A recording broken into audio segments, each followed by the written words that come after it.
جو قرآن کا ماہر نہ ہو اس کو قاری مان لیا جائے, تفسیر کا ماہر نہ ہو اہل تفسیر مان لیا جائے, فن تاریخ کا ماہر نہ ہو اہل تاریخ مان لیا جائے, اور حدیث کا ماہر نہ ہو تو اہل حدیث مان لیا جائے. محدثین جس کو اہل حدیث کہتے ہیں ان کے اہل حدیث کا معنی ہے حدیث میں ماہر, حدیث میں ماہر ہو تو اہل حدیث ہے, حدیث میں ماہر نہ ہو تو اہل حدیث نہیں ہے. اگر ایک آدمی 2 حدیثیں یاد کر لے اس کو حدیث کا ماہر نہیں کہتے.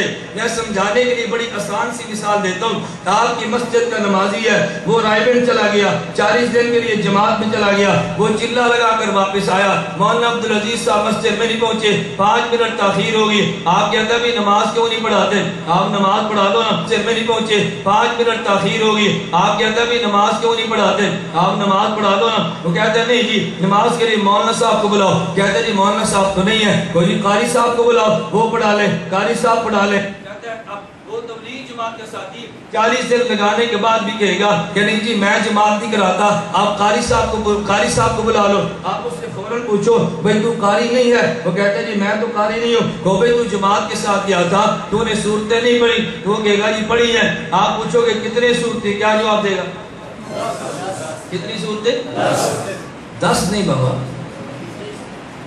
تم میں کسی نے چلہ نہیں لگایا. کتنی صورتیں, 11. سورت فاتحہ کو تم سورت نہیں مانتے, سورت الفاتحہ بھی تو سورت ہے نا. وہ جماعت کا ساتھی کیا کہے گا میں نے کتنی یاد کی ہے, بولیے نا کتنی یاد کی ہے. اس کو بھئی تو نے 11 صورتیں یاد کی ہے تو قاری صاحب نہیں ہے, کیا کہے گا, نہیں. تبلیغ جماعت دیانت کا نام ہے. وہ سمجھتا ہے کہ 11 صورتیں یاد کرنے والا قاری, 11 صورتیں یاد کرنے والا قاری. اگر قاری ایک صورت کا بھی حافظ نہ ہو مگر فن قرات کا ماہر ہو تو قاری ہے. اگرچہ قرآن اوپر دیکھ کر پڑھے وہ تب بھی قاری ہے, قرآن زبانی پڑھے تب بھی قاری ہے. 11 صورتیں یاد کرنے کے باوجود یہ خود کو قاری نہیں کہتا, کیوں یہ سمجھتا ہے قاری اسے کہتے ہیں جو قرات کا ماہر ہو. میں نے 40 دن لگا تو لیے ہیں, میں نے 11 صورتیں یاد تو کر لی ہیں, مگر مجھے قاری صاحب مت کہو, قاری صاحب اور ہیں میں اور ہوں. میں عرض کرتا ہوں اگر 11 صورتیں یاد کرنے کے باوجود یہ چلہ لگانے والا خود کو قاری نہیں سمجھ رہا کیونکہ دیانتدار ہے, تو ایک رفع الیدین کی حدیث اور وہ بھی آدھی اور تیرے عمل کے خلاف یاد کرنے کے بعد تو نے خود کو اہل حدیث کیسے مان لیا. میں کہتا ہوں جس طرح قاری قرات میں ماہر کا نام تھا, اہل حدیث میں ماہر کا نام تھا. ارے ماہر نہ ہو خود کو اہل الحدیث کہے, بیچتا ہو گنڈیریاں اور نام رکھ کے اہل الحدیث, سیتا ہو جوتے اور کہ جی اہل الحدیث. میں کہتا ہوں اس کو اہل الحدیث مت کہہ. اگر ایسا شخص تمہارے سامنے آ جائے ایک سوال اور کر لو, وہ کون سا سوال, اگر وہ کہہ دے جی میں اہل حدیث ہوں, مجھ سے مراد حدیث سے مراد پیغمبر ہے, بہت اچھا, مجھ حدیث سے مراد محدثین والا معنی ہے. آپ اس سے فوراً سوال کریں کہ جناب سچے اہل حدیث ہے یا جھوٹے. وہ کہے گا جی کیا اہل حدیث کی 2 قسمیں ہیں. آپ نے کہنا ہاں 2 قسمیں ہیں, تو جواب دے نا. میں نے سوال کیا اہل حدیث تو سچا ہے یا جھوٹا, تو اس نے کہا بحث مت کر, میں بتاؤں گا سچا کون ہے جھوٹا کون ہے, تو کہہ دے سچا ہے یا جھوٹا. اس نے فوراً کہنا ہے کہ میں جی سچا اہل حدیث ہوں. آپ نے کہنا ہے سچا اہل حدیث اسے کہتے ہیں کہ جو حدیث کا ماہر ہو. تو حدیث کا ماہر ہے, کہتا نہیں میں تو ماہر نہیں ہوں. حدیث کا ماہر ہو خود کو اہل حدیث کہے سچا, حدیث کا ماہر نہ ہو خود کو اہل حدیث کہے تو جھوٹا. اس لیے تمہارے ملک میں جتنے اہل حدیث پھرتے ہیں یہ سچے اہل حدیث نہیں ہیں بلکہ جھوٹے. بولیے نا سچے نہیں ہیں بلکہ جھوٹے. یہ سوال کر سکتے ہو نا, مل کر کیا سوال کرو گے, سچا ہے یا جھوٹا. وہ پوچھے گا نہیں سچا جھوٹا کسے کہتے ہیں, کیا کہو گے, حدیث کا ماہر ہو تو سچا, حدیث کا ماہر نہ خود کا اہل حدیث کے تو جھوٹا. کتنا آسان سوال ہے. ایک سوال پلٹ کر اس نے پھر آپ سے بھی کرنا ہے. وہ پوچھے گا جی تم کون ہو, کیا جواب دو گے, وہ کہے گا جی اہل تفسیر کہتے ہیں تفسیر کے ماہر کو, اہل تاریخ کہتے ہیں تاریخ کے ماہر کو, اہل حدیث کہتے ہیں حدیث کے, اور اہل سنت کہتے ہیں سنت کے. اب تو بتا سچا ہے یا جھوٹا, آپ کیا جواب دو گے, میں کہا تو سنت کا ماہر ہے, آپ نے پاس جانا بات تو ٹھیک ہے نا اس کی. جب وہ سوال کرے گا تو جواب آپ کے پاس بھی ہونا چاہیے نا. آپ نے فوراً کہنا ہے, آپ نے کہنا ہے کہ نہیں میں اہل سنت ہوں سچا, مگر تجھے اہل سنت کا معنی نہیں آتا. اگر تجھے اہل سنت کا معنی آتا تو تم مجھے کبھی بھی یہ سوال مجھ سے نہ کرتا.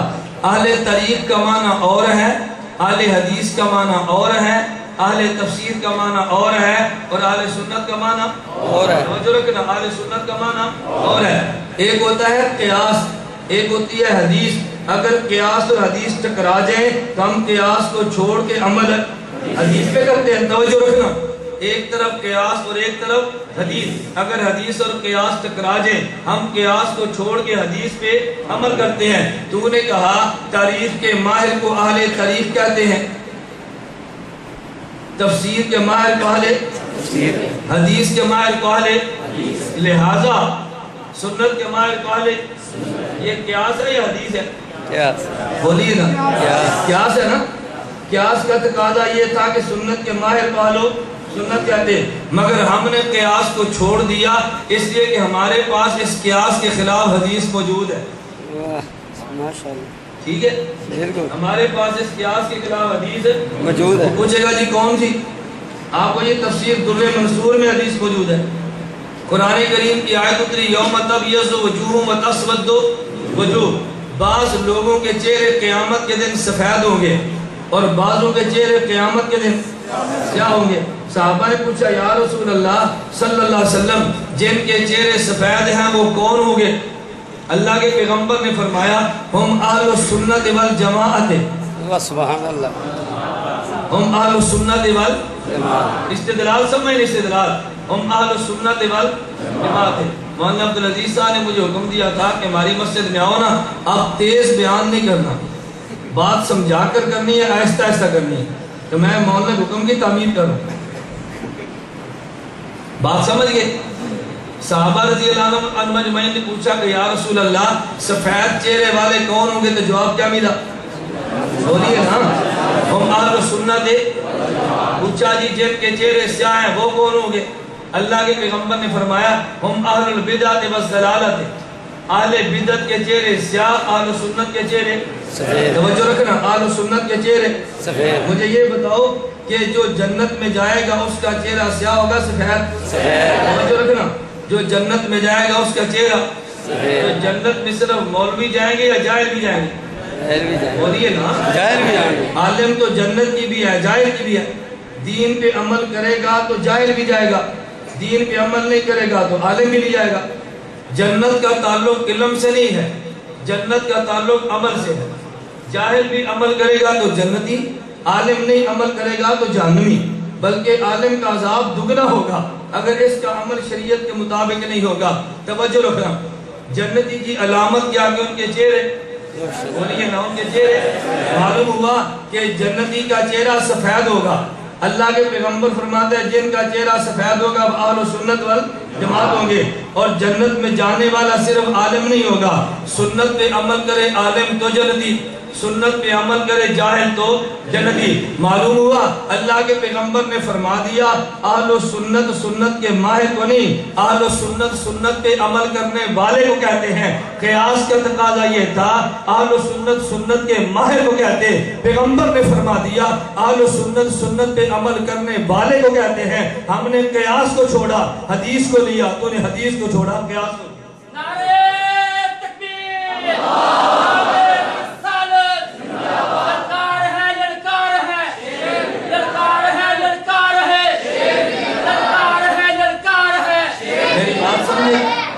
ہم نے کس کو لیا؟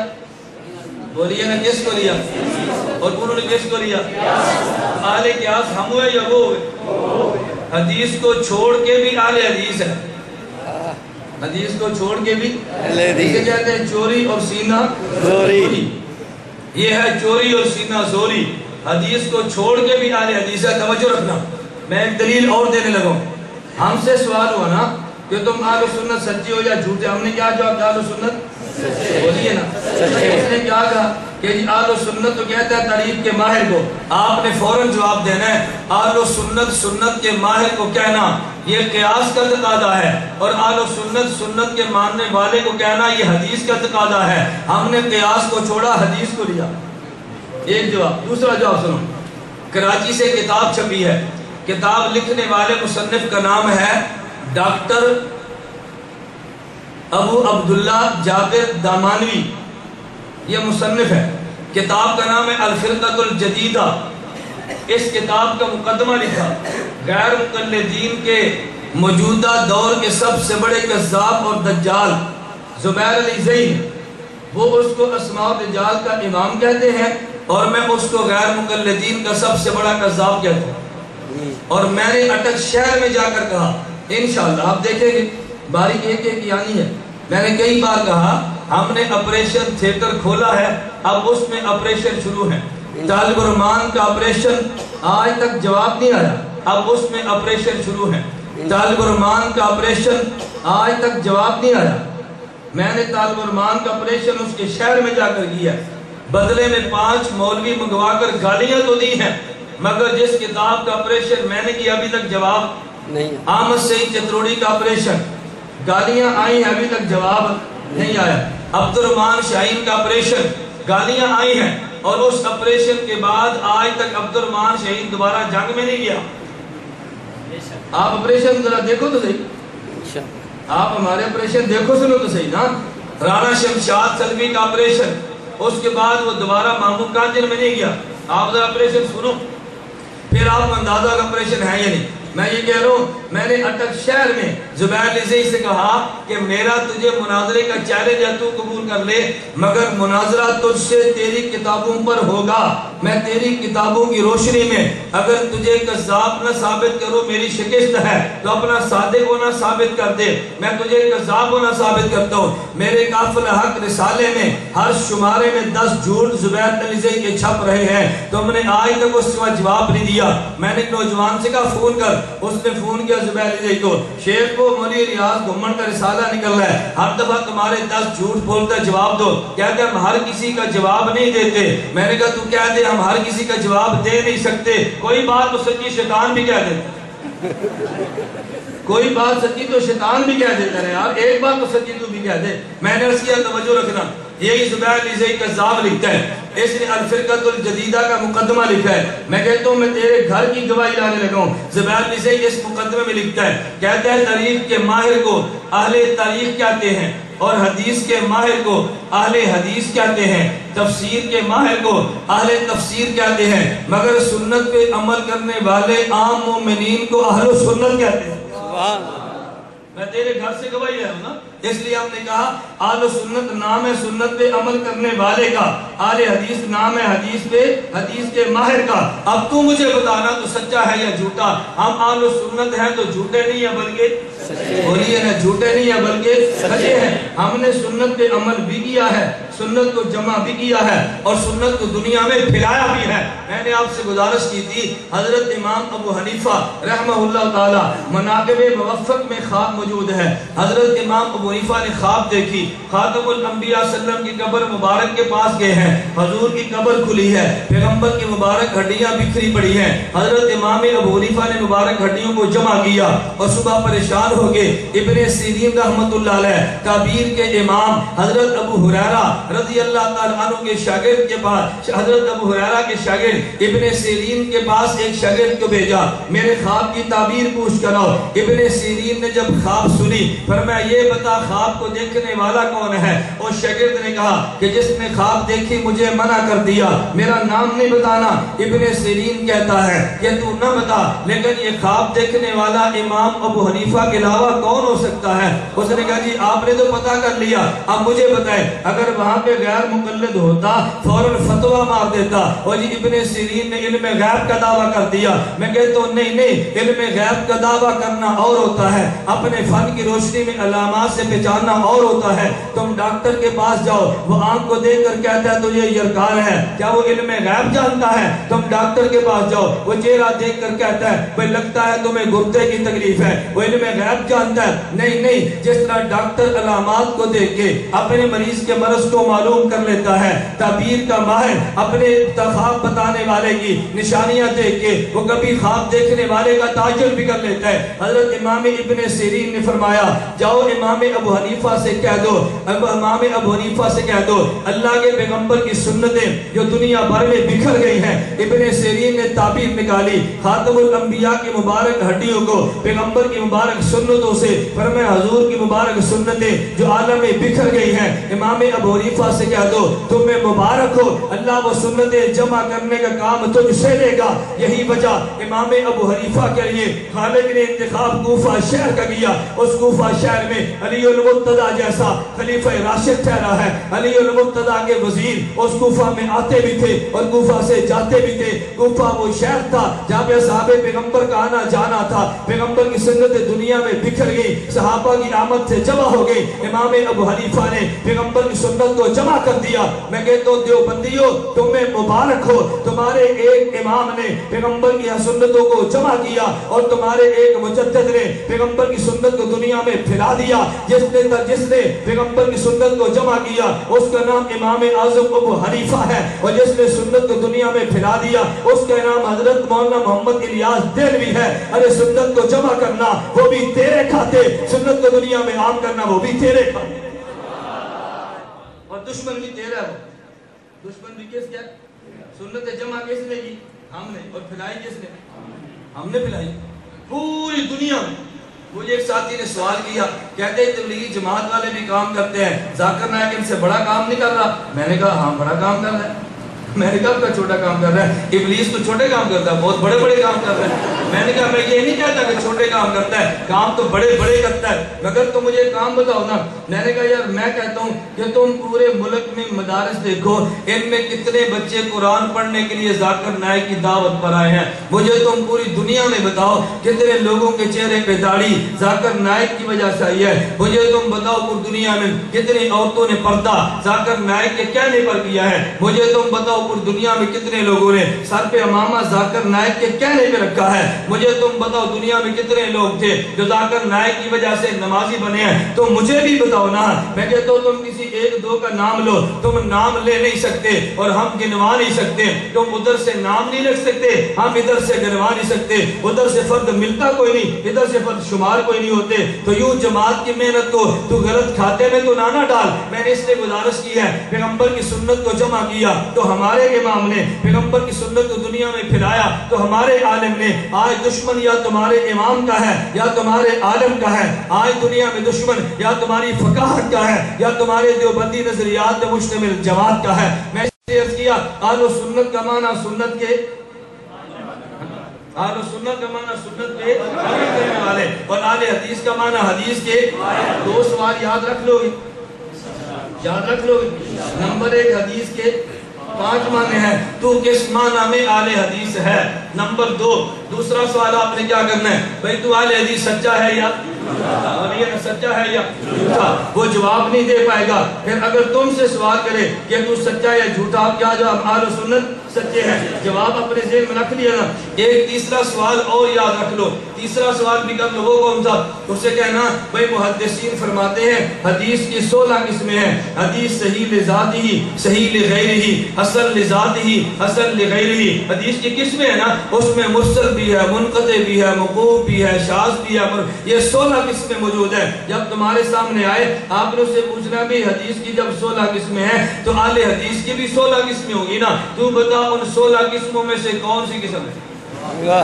16 قسموں میں سے میں سوال کر سکتے ہیں نا، تو علمی آپ نے کتنے سوال کرنے ہیں؟ یاد رکھ لو 3 سوال۔ نمبر 1 حدیث کے 5 معنی، تو کس معنی میں آل حدیث ہے؟ نمبر 2 حدیث کے آل حدیث کا معنی حدیث کا ماہر، تو سچا آل حدیث ہے یا جھوٹا؟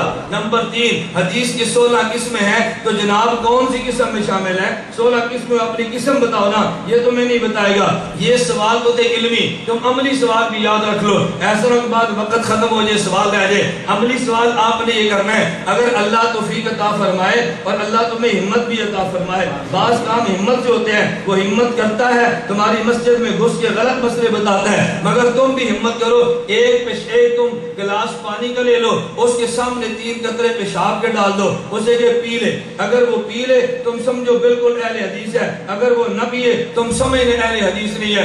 آپ کو تعجب ہوگا کہ وہ نے اتنی سخت بات تو نے کہہ دی ہے، میں نے نہیں بات کی، آپ غیر مقلدین سے پوچھو ان کا مسلک یہ ہے۔ حکیم سیال کوٹی نے صلاۃ الرسول میں لکھا ہے، غیر مقلدین نے اپنا مسلک لکھا ہے، نواب صدیق حسن نے مسئلہ لکھا ہے۔ مسئلہ کیا؟ وہ کہتا ہے کہ حدیث میں آتا ہے الماء طہور، پانی پاک ہے، لا ينجسه شیء، اس پانی کو کوئی چیز ناپاک نہیں کر سکتی، الا ما غیر لونہ، یا اس کا رنگ بدل دے، اور ریحہ، اس کی خوشبو بدل دے، اور طعمہ، یا اس کا ذائقہ بدل دے۔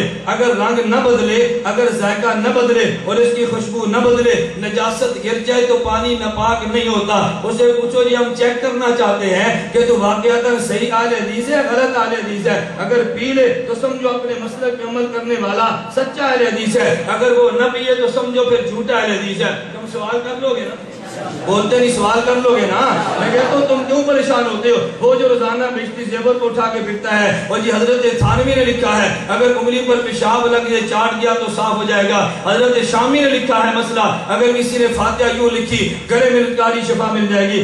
حضرت شامی نے لکھا ہے مسئلہ اگر کسی نے فاتحہ یوں لکھی گلے میں لٹکاری شفا مل جائے گی۔ وہ تمہارے آئے روز مسائل بیان کرتا ہے تو تو مسائل بیان کیوں نہیں کرتا؟ تیری زبان گنگ ہو گئی، تیرے مسائل کو چھاپتا ہے، اس کے مسائل تو کیوں نہیں چھاپتا؟